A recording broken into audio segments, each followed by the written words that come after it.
This is part 2 of a 2-part podcast. Hey, this is T. Blankenship. Have you seen the new video of Wheaton Labs? It is permaculture awesomeness with all new and improved things like more rocket mass heaters, easy bake coffin, Willy Wonka, rocket cooktop 2.0, and the truly passive greenhouse. To see more, go to permies.com/tour. Again, that is permies.com/tour. Okay, well, I would like to have some big trees. And ooh, okay. I love your love of big trees. Okay. I do love big trees with fruit. Please tell me you're thinking of apples. That's yes. my favorite. Okay. I had a Granny Smith apple tree in my other house, and I could feed the whole neighborhood. I think that that is a big, I think the definition of permaculture could almost be a giant apple tree that nobody cares for, and it just produces immense amounts of food every year without care. I think that could be a definition of permaculture. And so naturally I encourage you to grow this tree, and many of them really. I would say that when you're planting these trees, that you're going to end up with this hugelkultur that's going to either be like one side is facing east and one side is facing west, or maybe another one's going to be one side is facing north and one side is facing south. I would say about a foot up on a north-facing slope would be a great spot to plant apple seeds. And so maybe you would have fruit from your old tree, or maybe there's other apples that you get and you'll keep the seeds and you'll plant those. Now the thing is that if you start an apple from seed, if you start an apple tree from seed, you get the taproot. Now granted, you got a little bit of a problem. The taproot's going to go down. It's going to hit a whole bunch of clay. And it's like, clay isn't really super great. But it'll anchor the tree really well.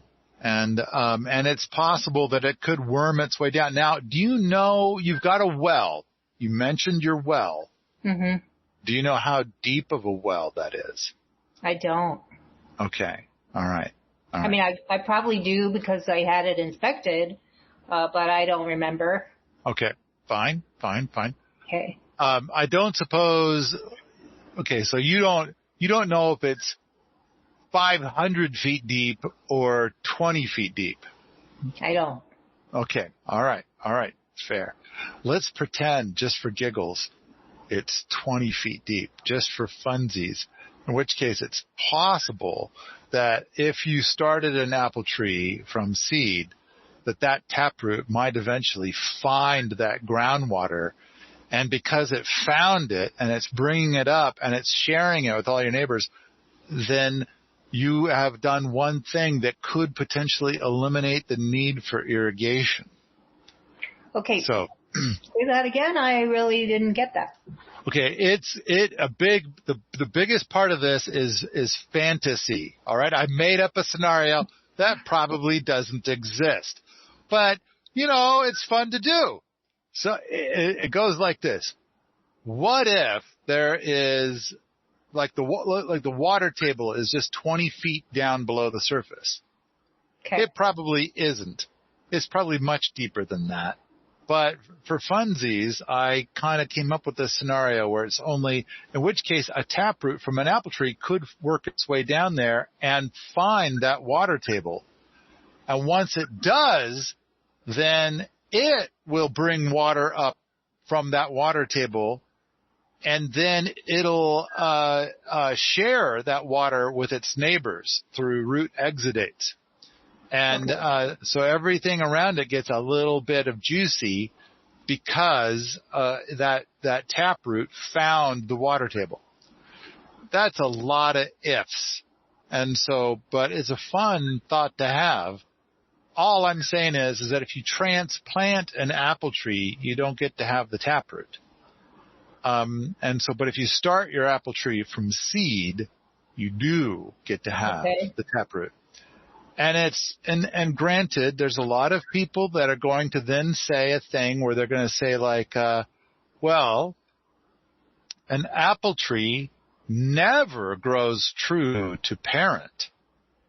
And my response to that is, neither do you. So, Bonnie, I imagine you're a little bit like your mom and a little bit like your dad, but you're not an exact copy of your mom. And it's like, and yet you're still a useful person. Yes. Apple is kind of the same way. It won't be exactly like mom, but it'll still be an apple tree. And now, granted, there's a 20% chance that the variety of apple that it creates is going to be referred to as a spitter. Like, that is not a yummy apple. There's nobody is going to find that to be a yummy apple. Now, granted, those are the very apples that the people who make hooch from apple juice, they love that the best. Mm-hmm. And if you ever have hogs on your property, they'll like those plenty. They'll be like, these are tasty apples. But 20% of the apples will be really great. And the remaining 60% of apples will be something in between. Maybe they'll be a tasty apple, but really small. Or maybe it'll be a good eating apple, but for one day only every year. You wait a day and now they are gross. There could be some good apples and some poor apples and stuff in between. Now, if it produces an apple that you don't like, then you can graft on an apple that you do like. And so this tap-rooted part of the tree, the roots are going to support your favorite species. Or it could just be whatever is the new apple that it produces that turns it to be something that you find to be delightful. So how am I irrigating before it finds the well? Before it finds the water table. Yes. Because hopefully it will never find your well. Well, your well is so elusive to that apple tree. But, okay, so you got a hole in the ground and you got a well, and we don't know how deep it is. But you're going, it sounds like you have unlimited irrigation coming out of that well. Right, but how do you irrigate the hugels? How do you irrigate? Do you use a drip system? Is that what you would recommend? That is a big question. And I'm going to say doing drip has been proven to be the wisest use of water for all the possibilities. Okay. At the same time, that's a lot of plastic. Yeah. And I don't like the plastic. And then the alternative is going to be that I've got a water hose and a sprinkler. And then I'm going to run the sprinkler for like an hour and then move it and then run it an hour and move it. But that was a lot less plastic with the hose and the sprinkler. And so, then the next thing is that it's like one thing that I'm trying to transition towards here is we have a whole bunch of stainless steel buckets with giant stainless steel ladles. And then we walk around with a bucket of water and we ladle water wherever we want it to go. Now, granted, that doesn't move a lot of water. Mm-hmm. And so, it ends up not building a lot of soil that way. I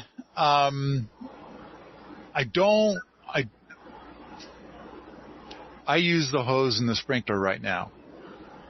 Now, granted, for years we had very limited water here. Yeah. And so we did a bunch of different things that were very you know, and we, you know, soil was built very slowly because the water was being rationed out.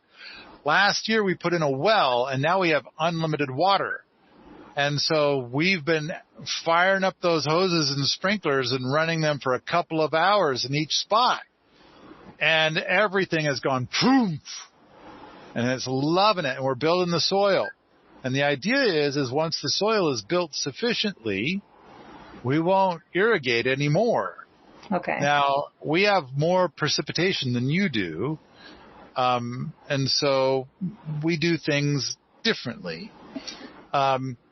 But I gotta say, it's a question that I wrestle with a lot. And in the end, every time I elect to not get a drip irrigation system because of my values. Okay. And I kind of feel like eventually we might get to the point that we're not using any irrigation. And then what I'm going to do is that I'm going to use my stainless steel bucket with my ladle just for when I'm planting some brand new seeds. Or, you know, it's like those things haven't gotten their roots down deep enough yet to get to all the good hugely bits. So I need to give them just a little bit of water until the next rain or until they can get their roots into where there's more moisture inside. You know, things like that. So I'm back to the bucket. Okay. That's me. You're going to have to pick your own values. Okay. And decide what to do. I don't have good answers there. Okay. Well, that's helpful. Okay. I did kill my trees last year but if I have hugels, maybe I wouldn't kill the trees because I couldn't keep up with the watering with the hose. Because we had several weeks of 100-degree weather and the trees just lost all their leaves and, you know, they really needed to be watered 3 times a day and I just couldn't do that. So. Yeah. Now, you are in quite the desert and those trees have made it clear that, you know, they're not designed, but it's like, you're right. If the tree, like out at the drip line, if there was a hugelkultur, and it was 7 feet tall, chances are it probably still would have, well, if it had hugelkultur on either side, it may have gotten by without any irrigation at all. So it's kind of like a swale between is that what you're imagining? The 2 hugels and then the trees growing in the swale kind of? Ish. I'm not going to say the word swale because in order to have a swale, you got to have some slope. And you don't have any slope. But if I had hugels next to each other and a path, right? Yeah. Yeah. But the thing is that for the recipe for hugelkultur I gave you, you're going to dig down. And I don't want, if there's a tree that you're going to keep, I don't want you to dig down and disturb the roots. On the other hand, you're kind of starting over from the very beginning, right? Yeah. And so it doesn't matter if you dig up the roots. In fact, you know, if you dig up some roots, that'll be good to put in your hugelkultur. Okay. Yeah. Okay. So then you're going to plant a lot of trees in your new hugelkulturs, and they're going to hopefully thrive there. But that's another thing, too, is that if you have a dead elm, I believe you said it was an elm. Is that right? It's not dead. No, yeah, but it's not dead. It's the only tree I have. And it's a beautiful tree. It's just not in the best place, but I'm not cutting it down because it's a beautiful tree. And it's the only tree I have. It's huge. Okay. So it made it through the summer where it was... you were thinking it needed to be watered 3 times a day. I don't even water it. Oh, even better. Okay. I mean, it's just been there for years, obviously. Maybe it found the water table. Maybe. But I don't know if an elm has a taproot. Oh. But I usually think along the lines of permaculture trees. Like either it's providing a food or it's providing something to the other trees. Right. And, but yeah, and, elm, I've never even tried to think of a design where it's like, I'm going to add a bunch of elm trees. And so it's not one that I use. They're just, they grow volunteers all over the place around here. So. Yeah, a lot of trees do. Yeah. I love it when I go to a place and there's a lot of volunteer cherry trees all over the place. Well, that would be great. Yeah. At my other house, I had cottonwoods, and I love those too because they grow so fast. And that's what I tried to plant here. I planted maple and cottonwood just to get some shade because I have no shade other than the elm tree. Yeah. Yeah. So yeah, you can see my dreams are pretty flattened as it is. Well, so, of course, a big part of what I want you to do is to grow food for yourself. Yes. And I don't know how much cottonwood you eat each year. No, I don't eat any. Yeah, okay. So probably not your staple crop. No. Yeah, and I think the same thing goes for elm. And you don't think I should cut it down, do you?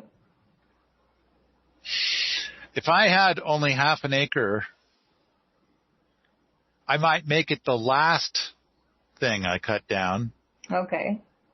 You know, like I'll get everything else going first, and then it's like, Mr. Elm. Yeah. If I have some trees, but it's my only tree. Yeah. So get all the other stuff kind of going. I mean, if it was a conifer, I would probably cut it down day one. Because, someone said, so Eric looked up the elm and I learned they have tap roots that go up to 20 feet down. Oh, there you go. So maybe it did. Maybe it found that water table. Yeah.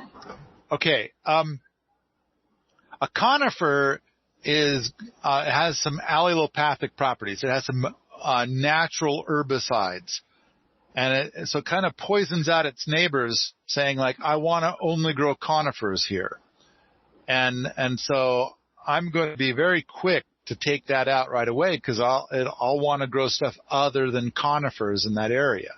Okay. And so it's got to go. But an elm, I don't know of an elm doing anything like that. So I'd be like, okay, elm, you get to be here for a while, but once I got everything else going and I want to grow more, that's going to be your last day. Okay. And so that would be kind of my strategy. It's like I want to have the shade and it's going to help kind of nurse the rest of my gardens, but it's probably, if I've got only half an acre to work with, I think it's got a 4-year lifespan left. Okay. Like it'll take me 4 years to get everything else so lush and doing so well that when I want to plant more and I'm out of space, that elm is now in my way. Okay. All right. So, now you do need to get some wood. And now we're back to like, are you going to import wood for your hugelkulturs? And it's like you mentioned cottonwood. And I think cottonwood is widely regarded as the very best wood to put inside of a hugelkultur. Oh.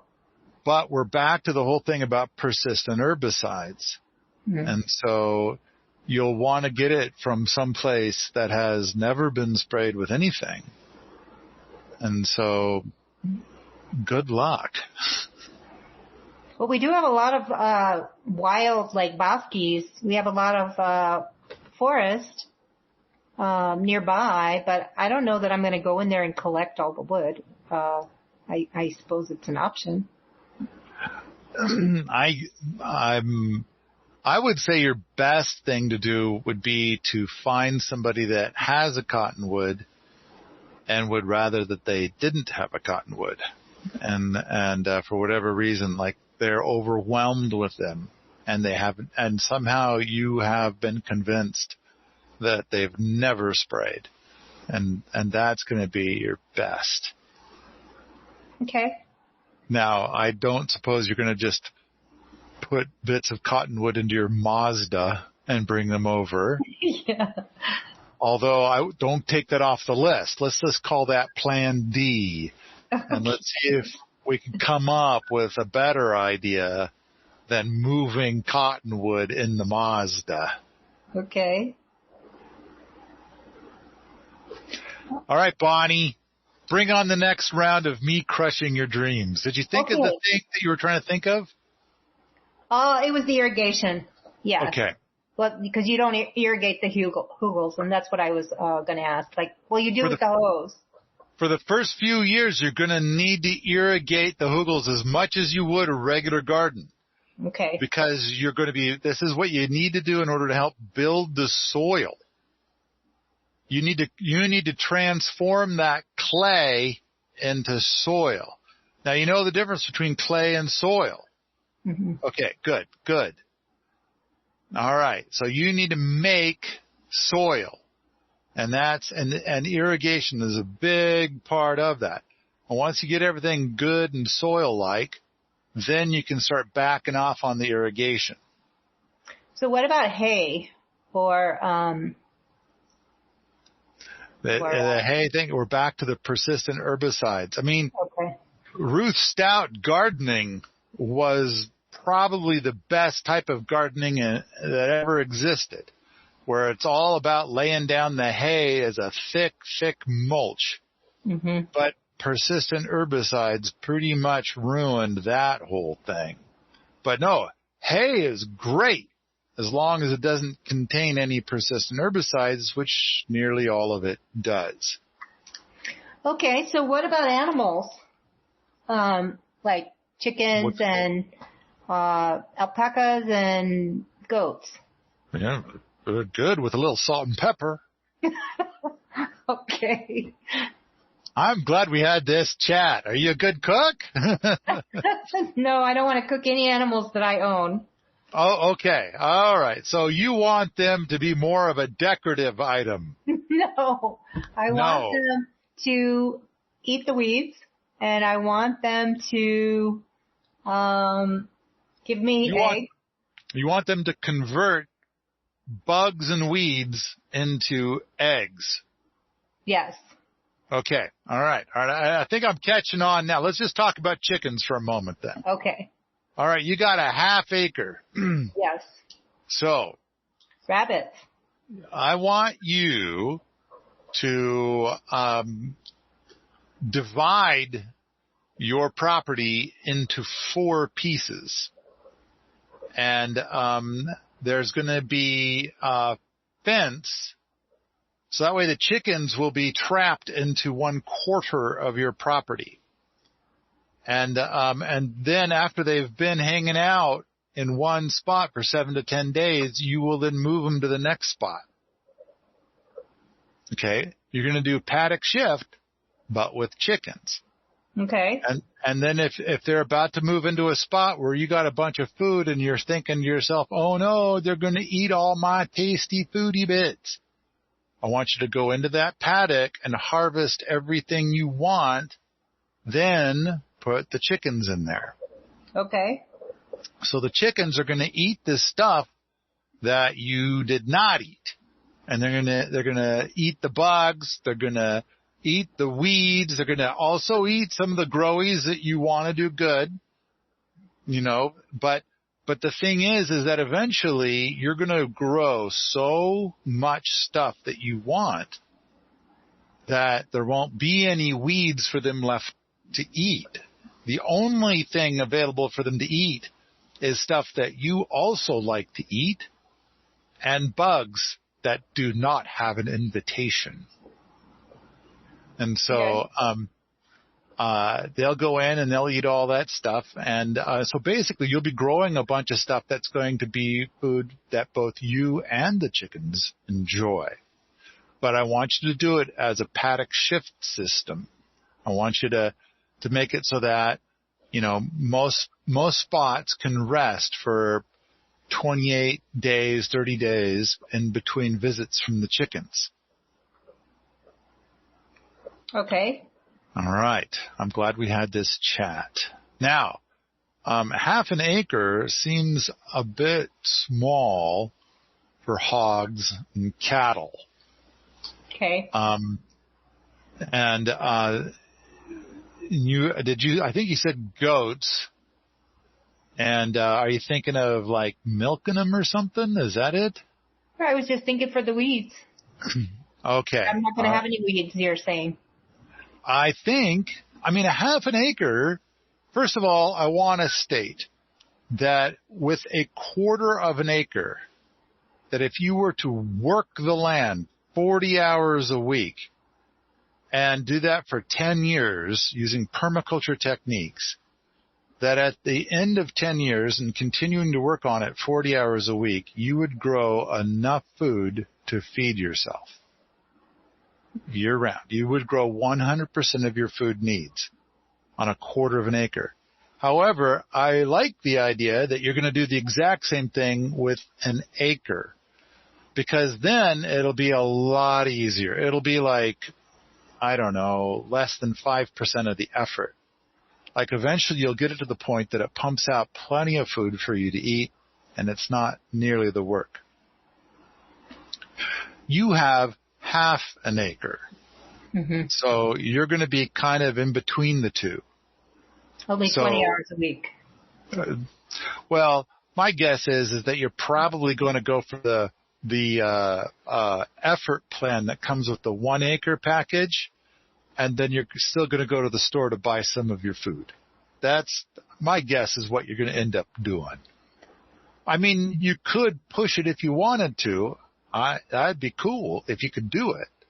But what a lot of people do is they cheat and they import a bunch of stuff, and so that they'll import 10 million calories of stuff in order to generate 1 million calories of food. Mm-hmm. So like there's all these famous places where it's like, oh, I grew all this food on 1/10 of an acre.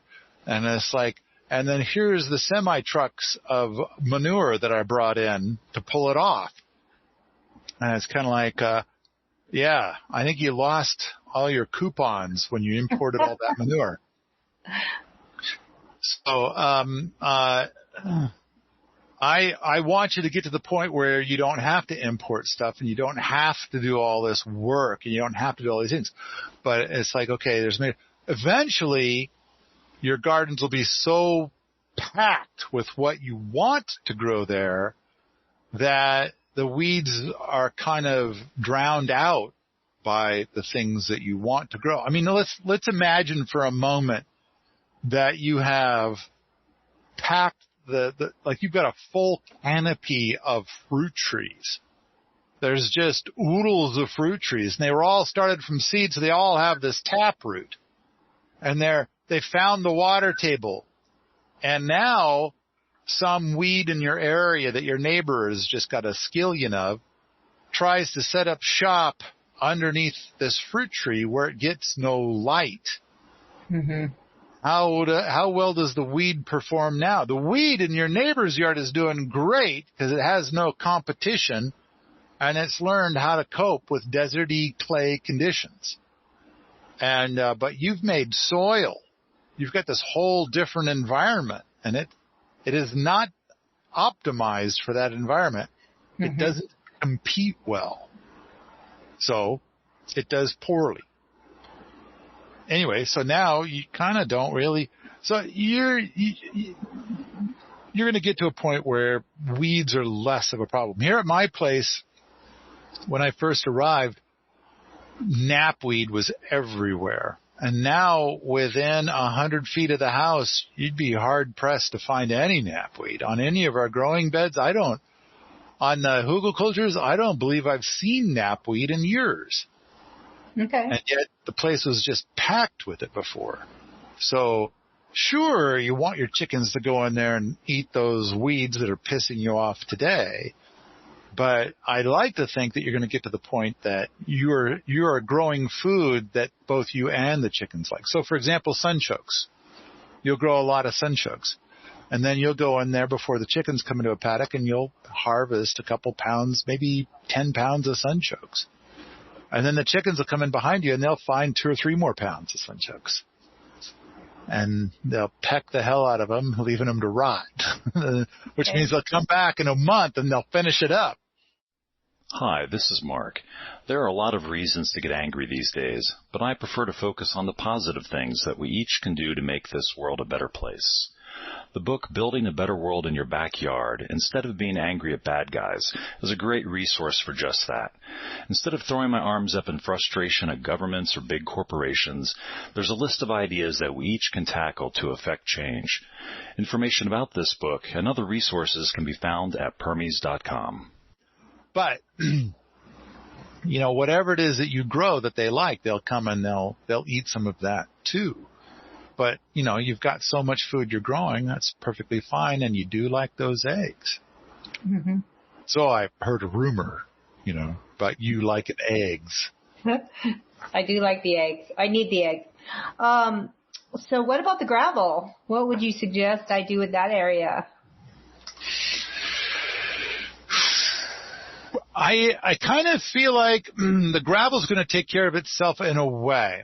And it's gonna go like this. You're gonna have these other places where you're gonna build your hugelkulturs to start with, right? Mm-hmm. And you're gonna do like half of your property as a bunch of big ass hugelkulturs. And then if you're like every other gardener on the planet, it's like your garden just gets bigger and bigger every year. And it's the fault of the nursery down the road because they got so many more things to sell that you just see and you're like, ooh, or the seed catalog arrives and your eyes are bigger than your garden space. And so it's like you now have built some hugelkulturs, you know how it works and you know how much you like it now. And suddenly hugelkulturs start to appear where there's been gravel. Okay. Now, granted, gravel is on top of that clay. You got to have the gravel or else you're just sliding in with your car. Yeah. When you walk around outside, you're just sliding around. Now, I'm going to speculate. Watch me activate pretend mode. When you've dug down to make these paths for the hugelkultur, and you go out there in your rubbery boots to walk amongst your gardeny bits that are all hugely now, then you're thinking that it gets to a certain point where your little paths are becoming mighty slippery. What do I have lying around that'll unslippery all this slippery? And suddenly you'll remember that you got all that gravel. There's so much of it. And if you go and you just kind of scrape a bunch of it up and put it into a bucket and dump it where your slippery path is, suddenly your path is a lot less slippery. Mm-hmm. So that might happen. And then you've got like enough gravel laid down so you could park a fleet of a dozen rigs. And it turns out you just got that one Mazda rig. And it's like, so in which case, suddenly right about there, up pops a giant hugelkultur, but you pulled all the gravel aside, and once your new paths showed up, you dumped all your gravel back into those paths. Maybe, possibly. I could be wrong. It's just me pretending stuff. Yeah, no, I like your imagination there. It's great. Good stuff. I do have a dog. That's one reason I put all those wood chips, because when I first moved in, it rained like the day I moved in, like nonstop, and there was an incredible amount of mud, and so I just brought in tons of wood chips. And they're just from like the city. People just, I'm sure there's tons of bad stuff in them. I know.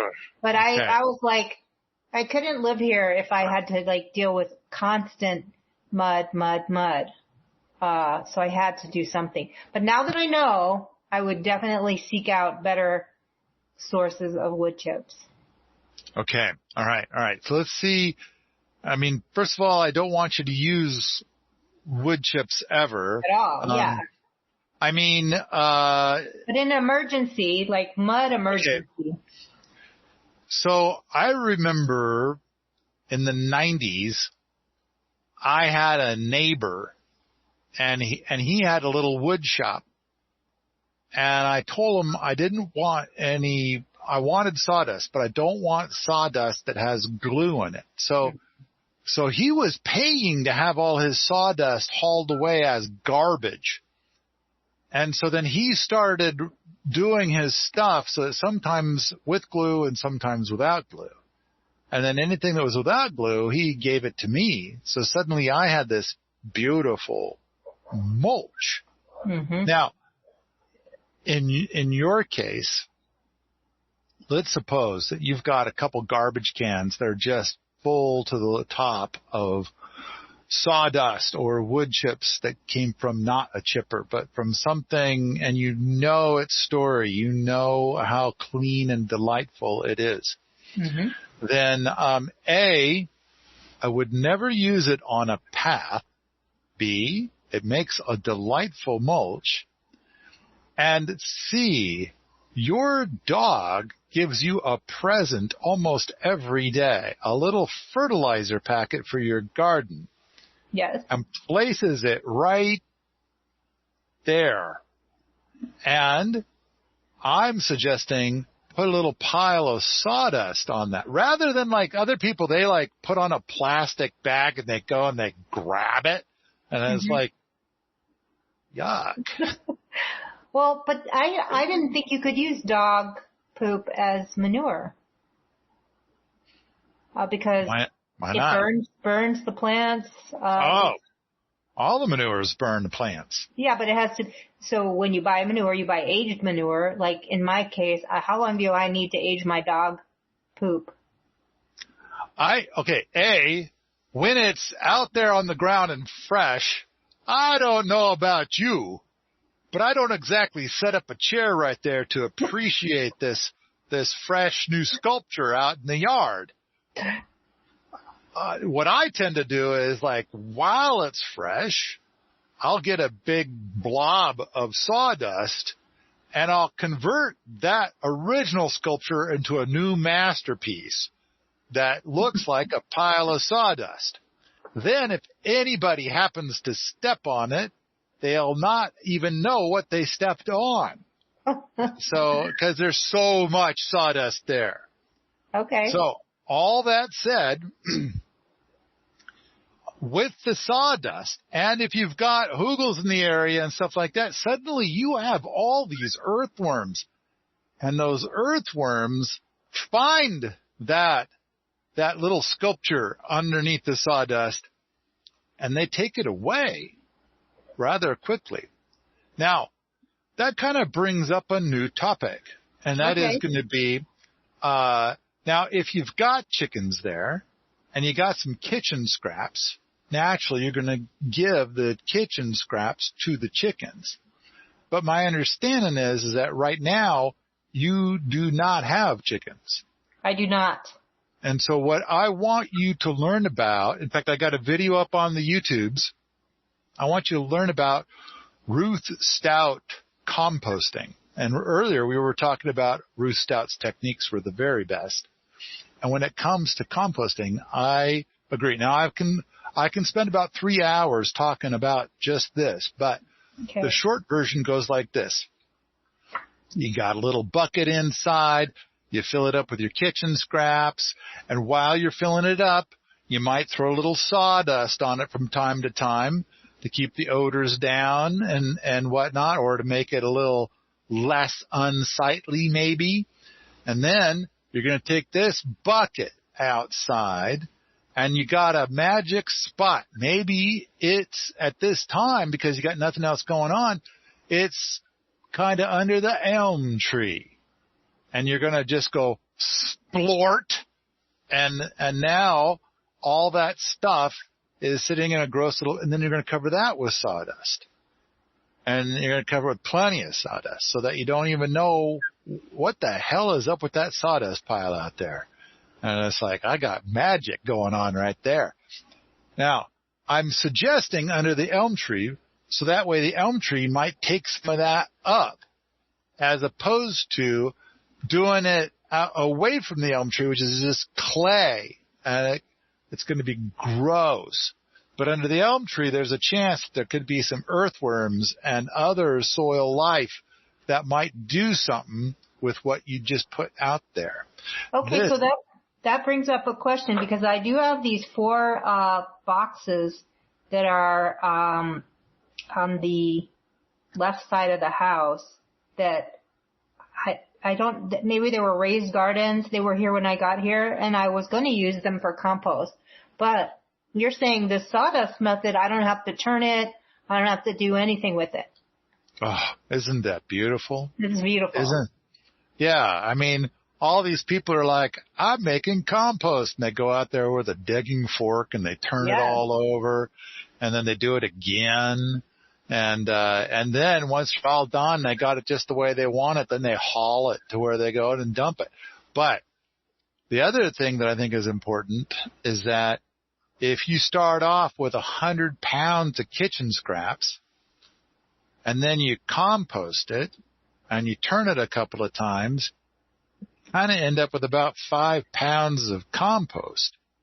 And it's like, where'd the other 95 pounds go? Mm-hmm. And it's like, and I'll tell you, it went up into the atmosphere. In our soil, we want to have carbon and nitrogen.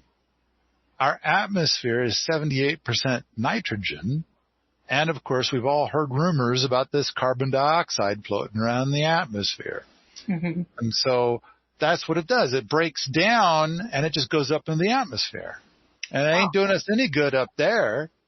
And it's like, but, you know, that carbon and nitrogen, that's just what those earthworms want most of all.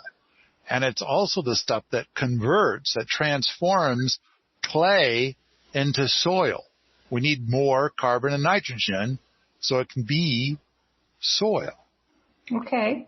So it's like, what, less than 1/10 of the effort, and we end up with more carbon and nitrogen in our soil. Just by putting sawdust on it. Yeah. Now, it doesn't have to be sawdust. It could be all kinds of stuff. It could be straw, organic straw. Mm-hmm. It could be leaves. Basically, you want a high carbon material. Sawdust is the most perfect in this case, and I have a wood shop and I have a sawmill. So I have lots of sawdust. You need friends who have wood shops. Well, I will make them. Yeah, yeah. I will make them. Okay. So no boxes, no raised gardens, none of that stuff. When people make boxes for raised beds gardens, it almost universally makes me sad and depressed because of how they went around doing it and and the material they used. And it's like, oh. So. Because it's all treated. It's treated material, you're saying. It's either treated or they'll use cedar or, they'll do all kinds of stuff that are it's just dumb. And so, whereas I'm encouraging you to just simply make a pile of dirt with wood on the inside that's intended to rot. Mm-hmm. And so, and if we do it right, you won't have to irrigate anymore. Whereas the boxes, I don't know what the story is with those boxes. I agree. I don't, and I suspect that if I did know more, I would be very snotty about it. Well, I don't have any more information. Okay. All right. See, look how blissful I am now. Whee! Ignorance. All right. So how do you remain, I think that's all I have, but how do you remain optimistic? How do you remain optimistic? I suppose we're back to ignorance again. Okay. I'm working on that, but. I would say that when you have a garden and you're growing food and you eat it, that the bliss that comes from that kind of washes away a lot of the negative stuff. I mean, it seems like in the last couple of months, the way that I describe the stuff that is not permaculture is sleaze. I am tired of sleaze. And I'm tired of the lies I know about, and I'm tired of the lies I'm suspicious are woven into some food, and we don't yet know all the details. And it's like they're leaving it for later as a surprise. So I think a lot of us grow gardens or raise our own meats because we're so weary of the sleaze. And we care about this stuff and we want to know. But even more than that, the food that you buy at the grocery store, the reason why it's available at the grocery store is because it is a variety that has a good shelf life. Mm-hmm. And a lot of times, the stuff that does not have a good shelf life is the tastiest and the best. And so let's go. I mean, I'm sure you've tasted stuff from the garden that tasted far better than anything you've eaten from a grocery store. Yeah. And so how do you stay optimistic? Well, first of all, I got to say, being optimistic is brutally painful. Okay. Because when you're an optimist and then suddenly the truth comes along, ouch, that hurts. And yet I'm fucking stupid in this way.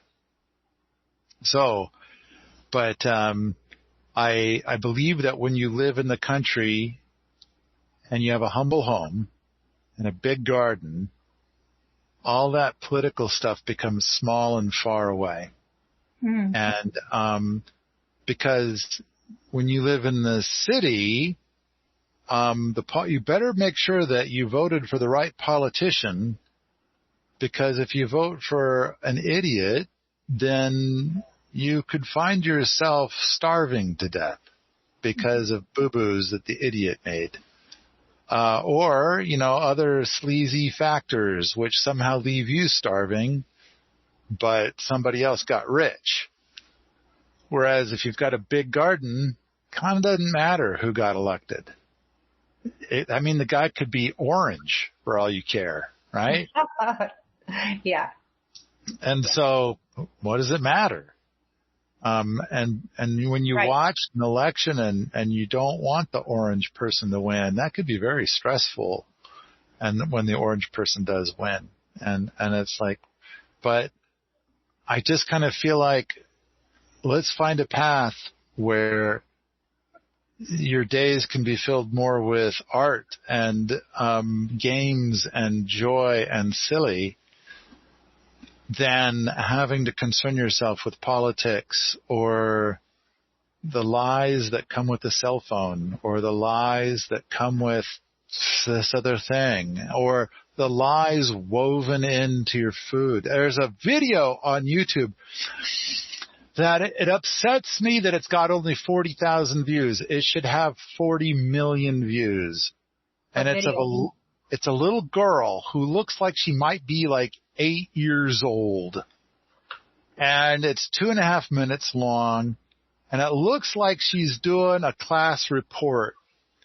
And she says, I went to the store and I got this sweet potato and I put it in water and I put the toothpicks in.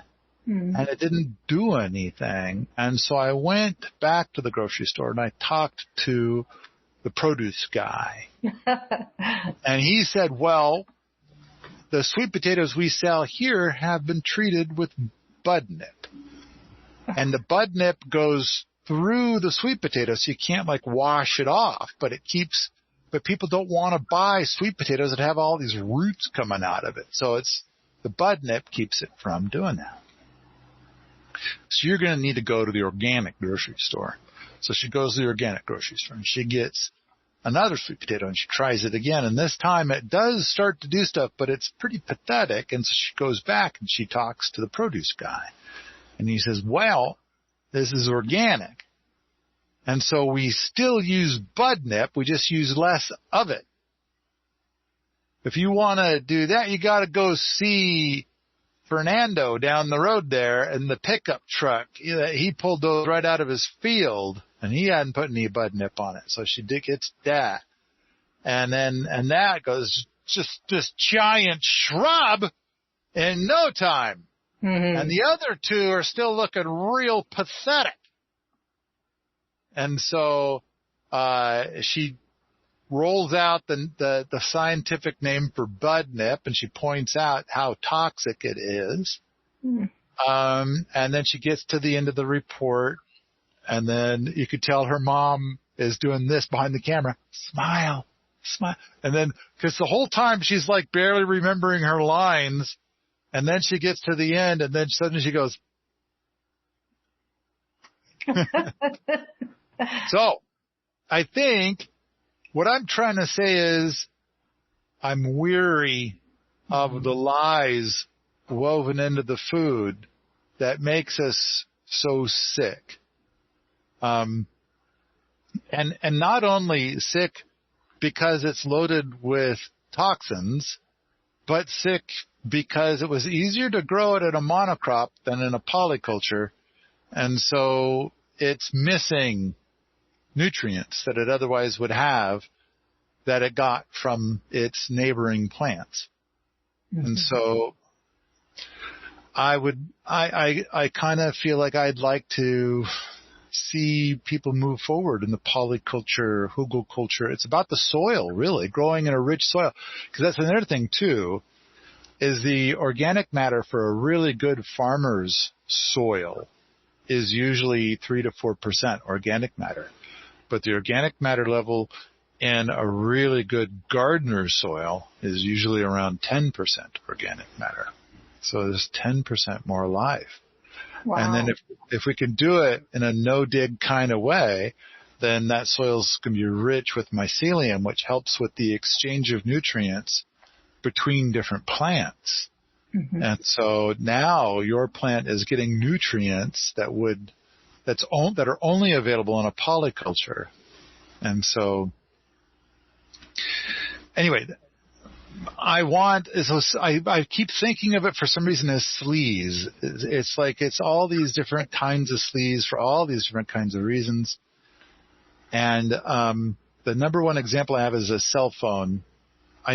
When I buy a cell phone, like if I go to the cell phone store and buy a cell phone, I know it's going to say that it's $400, but I also know that I'm not leaving there without having somehow paid $800 for that phone.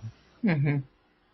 And I know that the plan I signed up for was $40 a month, but I know that they won't let me have the plan, the $40 a month plan, unless I'm partnering with $80 a month. Mm-hmm.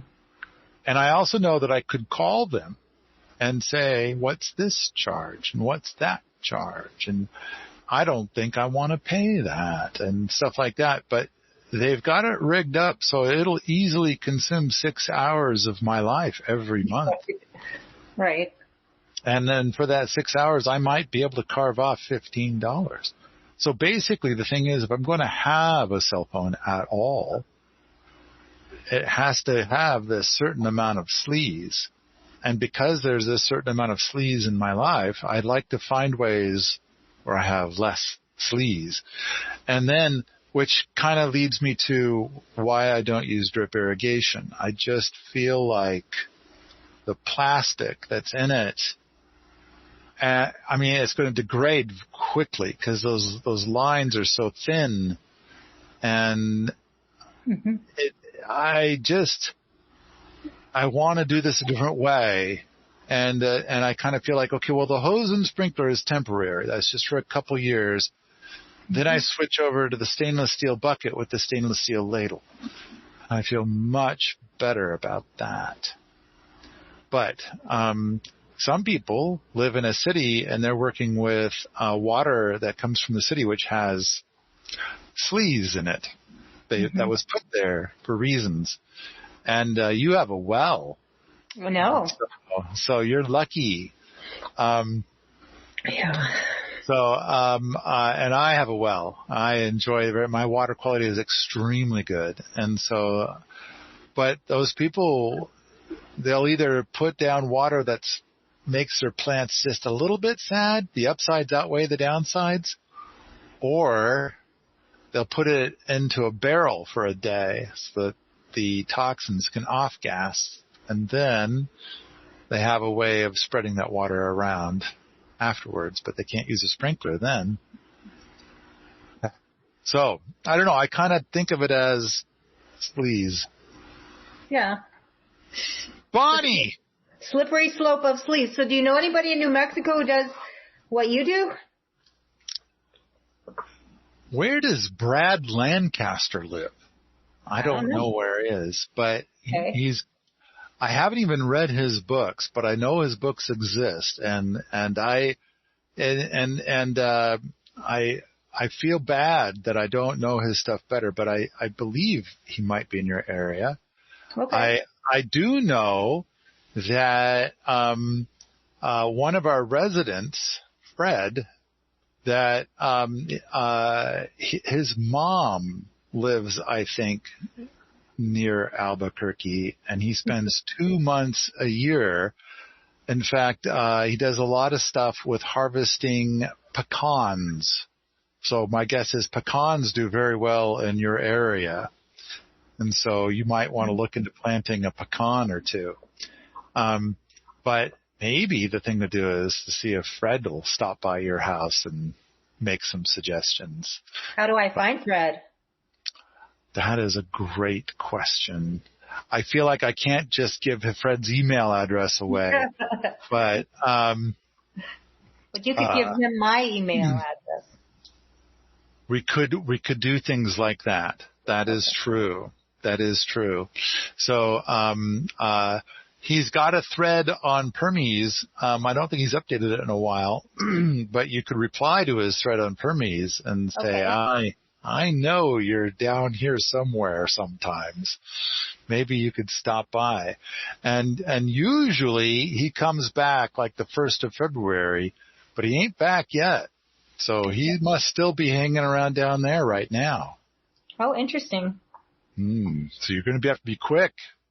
Okay, I will be quick. Well, all right. This was amazing. Good. I got more knowledge from you than I don't know, a lot of people. Oh, well, that sounds good. A lot of people, did you tell them about your property and stuff, or was it just, no? I've talked to so many people and so many answers and so many suggestions, but I don't want to start doing something that doesn't make sense. Because it's a lot of investment of time. Well, let's keep in mind there's probably a million different things you could do that would all be lovely. And of course, if you're going to ask me, I'm going to paint a picture that's my way. And it's well thought out. I guess I want to do something that's well thought out, so that even when I'm not here, it continues to flourish. That's what I want for you also, is so many people, they do a flat garden that has to be irrigated every day. Yeah. And then if they have to go away for 4 days, then they hire the neighbor kid to kill their garden while they're away. Right. And it's like, I want you to grow things in such a way that you could leave for a month and everything will be fine. I want a no maintenance garden. There you go. Honestly. And if you go and you give it love, you get 2 or 3 times more food. And if you don't give it love, you still get a lot of food. That's the thing to shoot for. Now, of course, if you're going to have chickens, I think you need some system where the chickens need to be cared for at least once a week. Mm-hmm. And I don't see a way around that. I mean, you could leave them in one paddock for too long, but that's not optimal either. I don't think it's good for the chickens to leave them in one spot so long. Okay. And we have coyotes, so yeah. They have to be looked after. Yeah. You might want to look into getting a livestock guardian dog. Although half an acre is a bit small for a livestock guardian dog. Oh, So, that's an interesting idea. yeah, half acre. That's probably too small. Okay. I'll research But it. yeah, maybe a good stout fence then. All right. Okay. All right. you. Thanks, Bonnie. Bye. Thank you, Andres. Bye. Hey, this is T. Blankenship. Are you a fan of pie? Where there's pie at Permies.com. This pie grants the user secret access. You also get free things like videos of Wheaton Labs, the ability to add 2 thumbs up to posts, and more. To get pie, go to Permies.com/pie to get the inside scoop of what pie can do for you. Again, that is Permies.com/pie.